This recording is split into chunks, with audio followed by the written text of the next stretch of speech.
Voilà, salut Xavier Cargal. Si, ça marche. Alors on est où ici? Alors on est à la mairie de Paris. Eh oui, c'est magnifique, hein. Les salons de la mairie de Paris. Mais tu as racheté la mairie? Bah écoute, c'est les entrepreneurs qui sont en train de racheter la mairie. Les 22 500 entrepreneurs qu'on crée à Paris en 2006, quoi. Ça s'annonce comment le salon cette année? Bah écoute, le salon. Le salon des entrepreneurs. Ouais, le salon, bah écoute, il paraît que Bill Gates vient toujours. Donc ça Comment t'as fait ce coup? C'est extraordinaire. Oh, on va... C'est avec Microsoft, là, on a un petit peu travaillé, c'est quand même 3 ans de boulot. Maintenant qu'il est un peu moins... 3 ans pour l'avoir, quoi, une demi-heure? 3 ans pour l'avoir. 50 minutes. Quand même. 50 minutes, ouais. Non, ça va être un grand moment. Puis après, il y a Sarkozy, il y a Ségolène, il y a Bayrou. Qu'est-ce qu'on a encore? On s'est arrêté là. Et tu leur demandes un programme concret ou ils viennent juste pour dire bonjour? Écoute, Nicolas Sarkozy, en théorie, on va sur l'entrepreneuriat féminin. Donc il y a plein de choses à dire. Là, il inclut politique sur la famille. Il y a vraiment un terrain d'expression assez large. François Bayrou, il va plutôt visiter les stands. Il est parti pour faire une visite intéressée des stands. Et Ségolène Royal, on attendait son retour des Antilles. Donc on sera fixé demain. Ah, tu sais pas. Et raconte, donc tu as créé ça il y a combien de temps? 14 ans maintenant. C'est quoi ta vision? C'est d'aider les entrepreneurs à créer une boîte? C'est des gens qui n'ont pas encore créé ou c'est des gens qui ont déjà créé? Ouais, non, c'était surtout pour des gens qui n'avaient pas créé et pour des gens qui à la limite avaient envie de créer mais n'avaient pas d'idée. Au début c'était pour qu'ils trouvent des idées. Donc finalement maintenant on sait que la machine est bien rodée et que les gens aient une idée ou pas d'idée, ils peuvent venir. Ils ont suffisamment à faire pendant 3 jours pour trouver des solutions, quoi. Combien d'entrepreneurs qui viennent? On va en avoir 60 000, 70 000 à peu près. 70 000?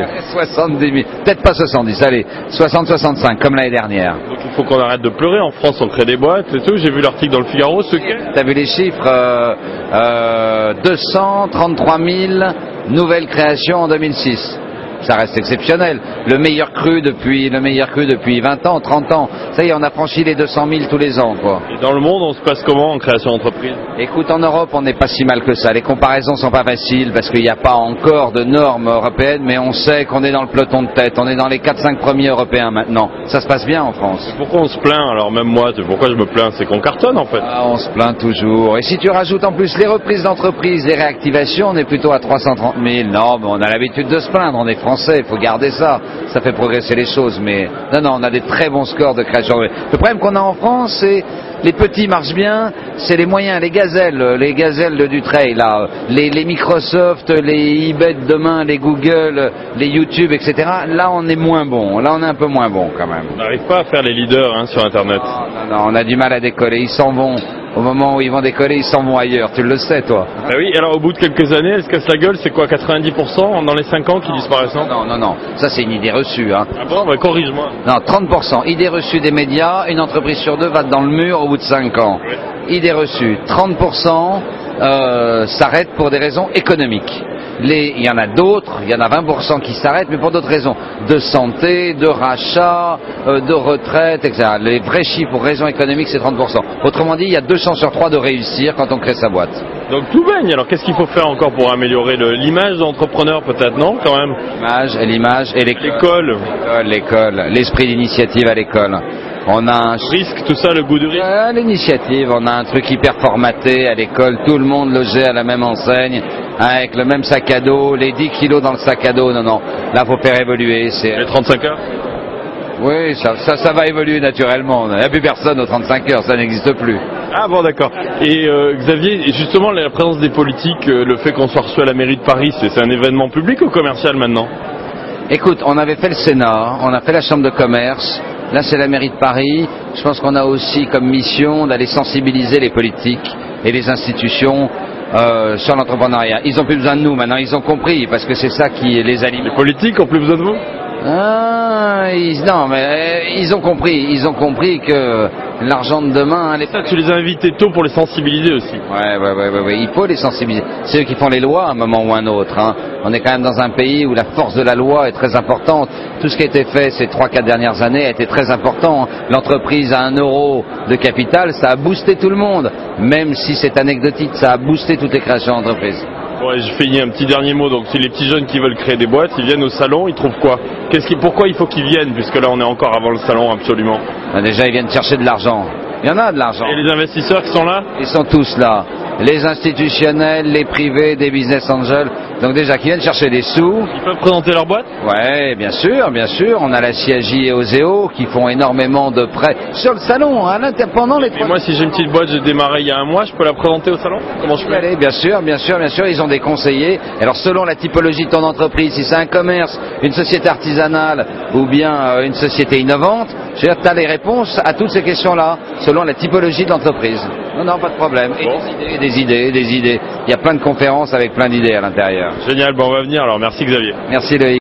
Thomas Blard, là, je sais pas ce qu'il fait ici. Thomas, il va nous expliquer. Non, on va essayer comme ça. Remarque, on peut demander à Géraldine de nous la tenir aussi. Ouais, hein. Enfin, de nous tenir la caméra. Hein.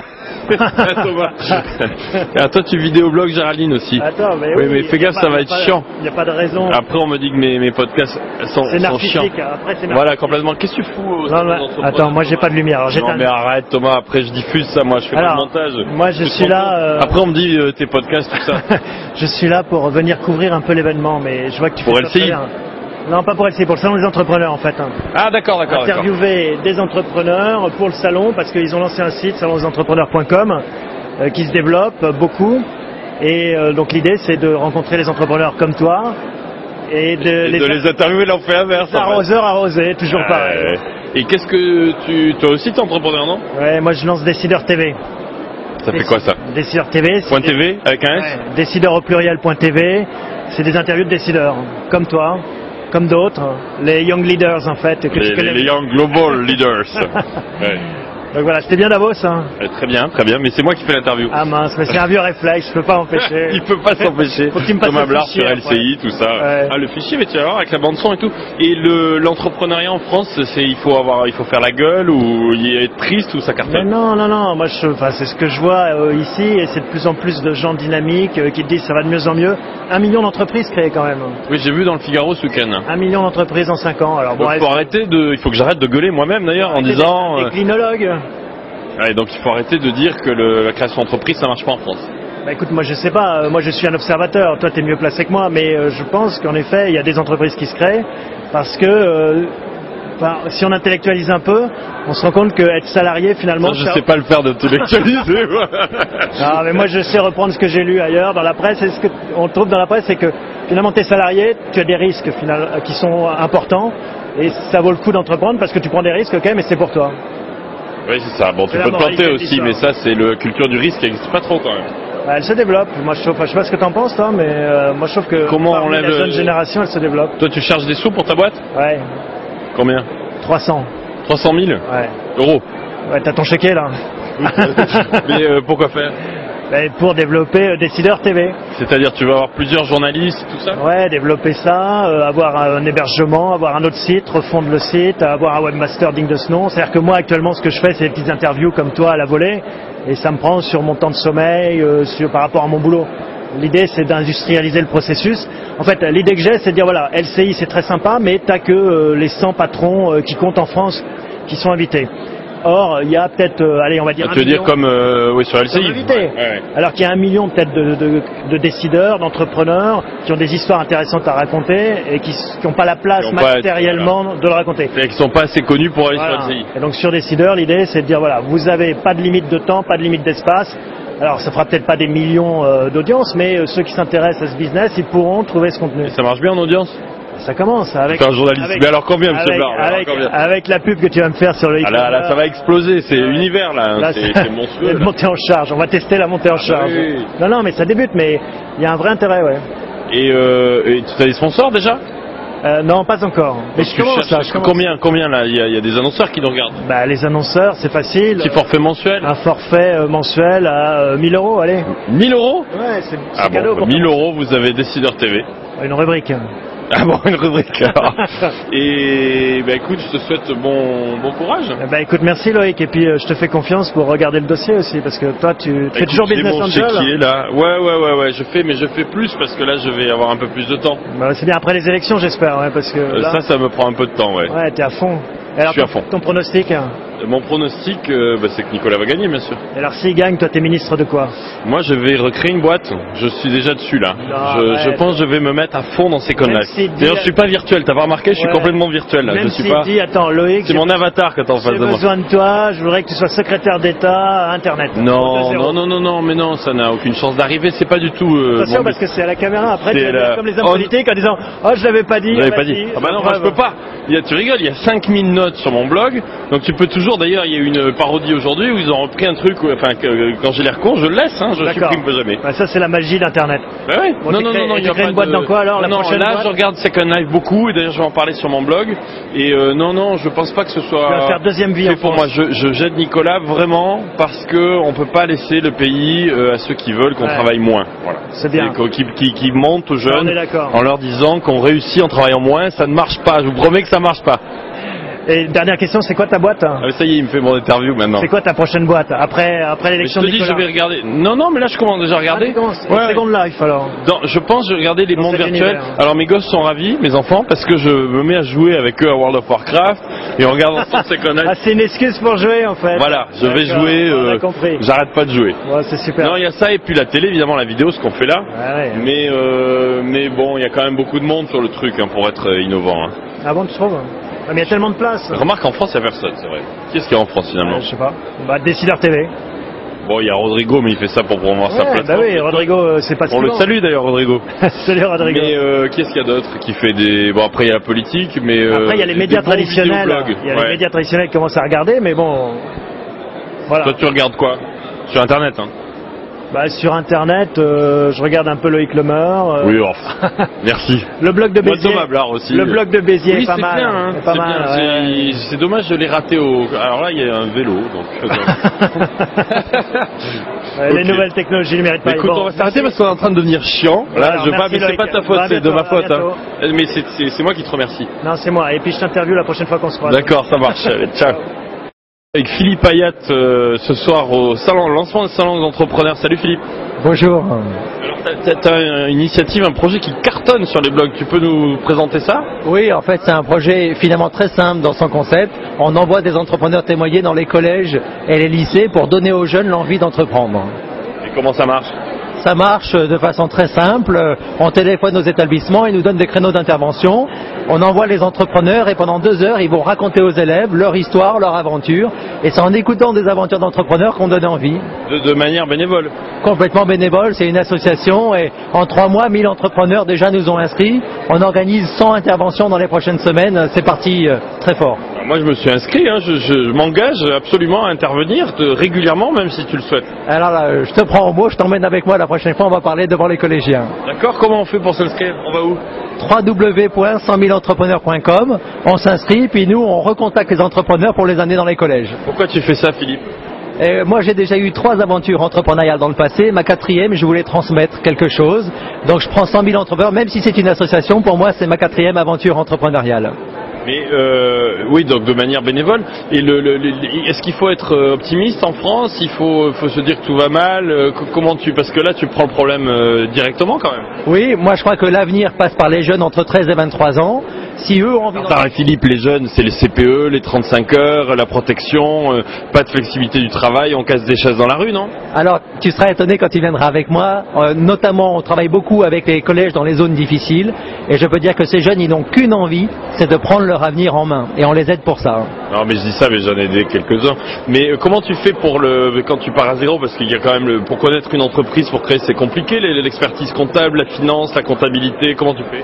Alors, le but déjà, c'est de leur raconter l'aventure d'entrepreneur, parce que tout ce qu'on veut, c'est pas en faire des spécialistes, ni même des entrepreneurs. On veut juste semer une graine dans leur esprit en leur disant il est possible de prendre son avenir en main. Et c'est notre seul objectif. C'est on ressort de là et ils se souviennent que quelqu'un leur a dit qu'on pouvait prendre du plaisir à travailler et prendre son avenir en main. C'est tout ce qu'on cherche. Et le suivi derrière, comment ça se passe? Donc je suis un jeune. Moi je suis super excité parce que j'ai Thomas Blard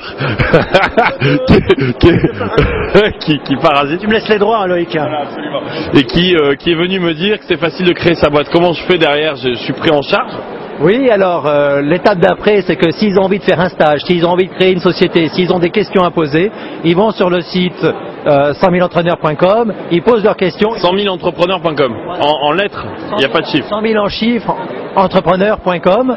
ils postent leurs demandes, ils postent leurs envies de stage, leurs projets, et là on les aide, il y a une hotline, et on suit la connexion avec eux en ligne. C'est génial, donc tu vas, et après tu les aides à trouver des investisseurs aussi? Alors je peux les aider à trouver des investisseurs, je peux les aider à trouver des stages, on peut répondre à leurs questions sur leurs projets, etc. Écoute, vraiment, mais alors pour le financement, je prends les questions comme ça, mais on peut pas lever de fonds parce que tu sais, les banquiers, ils prêtent pas aux entrepreneurs, comment on fait? Alors les banquiers, ils prêtent que si... Ils prêtent pas, Philippe. Mais dans les premiers pas de l'entreprise, il vaut mieux aller voir des business angels, même pas les fonds d'investissement. Il y en a pas en France. Alors, il y en a pas mal, il y en a 1000, 2000, il y en a 200 000 en Angleterre, on a du chemin à faire, mais j'espère que... Combien aux États-Unis? 500 000. Ouais, c'est ça, 1000, 200 000, 500 000, je m'en doutais. Qu'est-ce qu'il faut faire pour qu'il y ait plus de business angels? Il faut les inciter parce que ces gens-là prennent beaucoup de risques. Alors il faut les inciter, il faut faire des allègements fiscaux. Il faut qu'ils payent de l'ISF.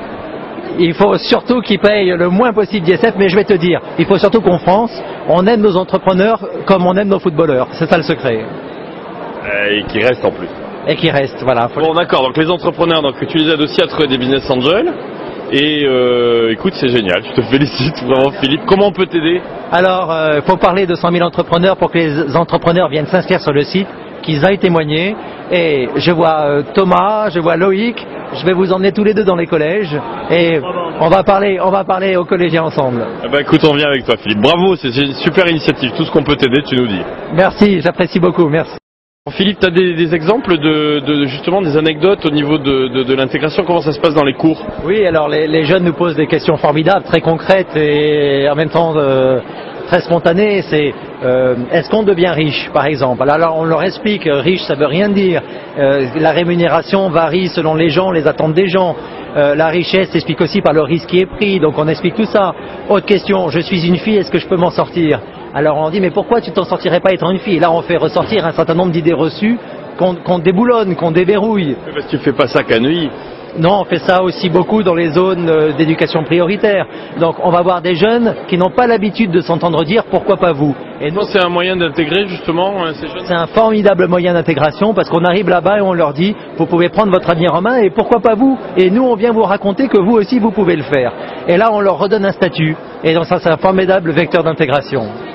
Il y a quelqu'un qu'il faut que je te parle, que j'ai croisé justement la semaine dernière à Davos, qui fait ça avec les homeless, les sans-abri. Il a fait une Coupe du Monde de foot des sans-abri. Et en leur rendant comme ça leur dignité, ils sortent complètement du... Enfin, il n'y a aucun rapport avec les entrepreneurs, mais c'est un peu la même démarche. Tu as d'autres anecdotes, Philippe? Oui, parce que la première question en général qui arrive, c'est mais comment vous, monsieur l'entrepreneur, vous acceptez de venir passer 2 heures pour nous parler à nous, collégiens? Et là, on leur dit, mais nous, on a envie en tant qu'entrepreneur que vous réussissiez. Et alors ils nous répondent, mais alors dans ces cas-là, vous nous respectez? On leur dit, mais oui, bien sûr, l'entrepreneur respecte le citoyen. Et ça, c'est formidable. Donc tu allumes une petite lumière dans leur esprit. On allume une mèche, on sème une graine, et peut-être un jour ils se rappelleront qu'ils ont vu un entrepreneur qui leur a dit, prenez votre avenir en main. Ah, je suis avec Nicolas Jacquet, bonjour. Bonjour. Vous êtes le chef de la Chambre de commerce et d'industrie de Paris? Je suis le directeur général de la Chambre de commerce de Paris et nous avons effectivement lancé un centre d'appel. Un centre d'appel, le 0820 012 112, et qui répond à toutes les questions que les entrepreneurs se posent. Alors vous qui vous intéressez... Je peux vous en poser quelques-unes? Oui, par exemple, toutes les questions que l'on se pose dans le domaine du droit, dans le domaine de la fiscalité, dans le domaine des formalités, comment faire quand on est créateur... Même si je suis au courant de rien, alors je vous appelle. Et on va vous rendre au courant de tout. Donc qu'est-ce qu'un expert comptable? J'appelle et on m'explique. On pose une question et on a une réponse immédiate, alors que dans la façon traditionnelle de gérer une relation avec un client, avec une entreprise qui se pose des questions, c'est de faire passer l'un et l'autre, guichet par guichet, interlocuteur par interlocuteur. Là, il n'y a plus qu'un seul interlocuteur que l'on trouve. C'est le guichet unique. C'est le téléphone unique. C'est une très bonne initiative. Sur le numéro, on a un interlocuteur qui est capable de répondre sur tout, et s'il faut aller au-delà, eh bien après c'est un contact physique. Alors par exemple, si je veux lever des fonds, je vous téléphone? Là on ne répondra pas voilà l'argent, parce qu'on ne saurait pas le transmettre par téléphone, mais on dira voilà quels sont tous les interlocuteurs possibles, Oseo en VAR, tel ou tel organisme. C'est pour les aides alors? Oseo en VAR apporte des financements, liées à la création. Hein. Si je veux créer une entreprise en France aujourd'hui, ça se passe comment? Ça prend combien de temps? C'est compliqué? En principe, ça se fait en un jour. Mais il y a parfois un écart entre la réalité et l'espoir. Mais créer une entreprise, il faut fondamentalement... Il faut combien d'argent maintenant pour créer une entreprise? Et on peut faire ça avec 1 euro?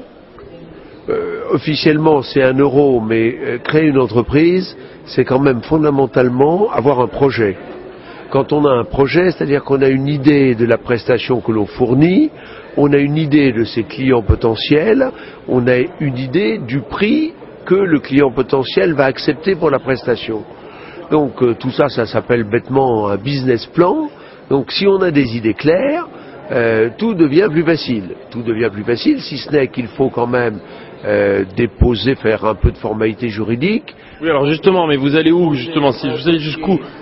À la chambre de commerce, J'ai pas de au sous. centre de formalité des entreprises, de la chambre de Ah, vous commerce. faites tout alors? Bien sûr. Vous faites mes statuts, tout ça? C'est unique. Mais vous faites mes statuts? Bien sûr, on peut Gratuitement. avoir une prestation complète. Ça dépend du type de prestation. Il peut y avoir une petite contribution forfaitaire, mais enfin. Donc ça enlève le cliché de c'est cher, c'est compliqué quoi en fait. Si on a des idées claires, tout est plus simple. Parce que une fois qu'on a expliqué le contenu du projet, ben, il suffit effectivement après de le mettre en forme. On peut vous envoyer un mail aussi? Mais bien évidemment, on a aussi un site internet qui s'appelle Inforeg. Et par ce site internet, toutes les informations réglementaires, infos réglementaires, toutes les informations donc liées au droit, aux formalités, peuvent être obtenues. Donc c'est facile de créer une entreprise et on nous aide en France. Il faut arrêter de dire que c'est compliqué. Je pense que ce n'est pas si compliqué que ça. Ce qui est compliqué, c'est d'avoir l'idée. Ça c'est Les facile. clients et d'avoir des idées à peu près précises sur les coûts, les recettes et les dépenses. Bon, et alors l'adresse du site et le téléphone, vous connaissez pas par cœur, je vous fais une vacherie là. 0820 012 112 0820 012 112 Je suis impressionné. 120 012 112 Et le site web? et le site de la chambre de commerce c'est ccip.fr. Très bien, merci beaucoup, bravo. Je vous en prie.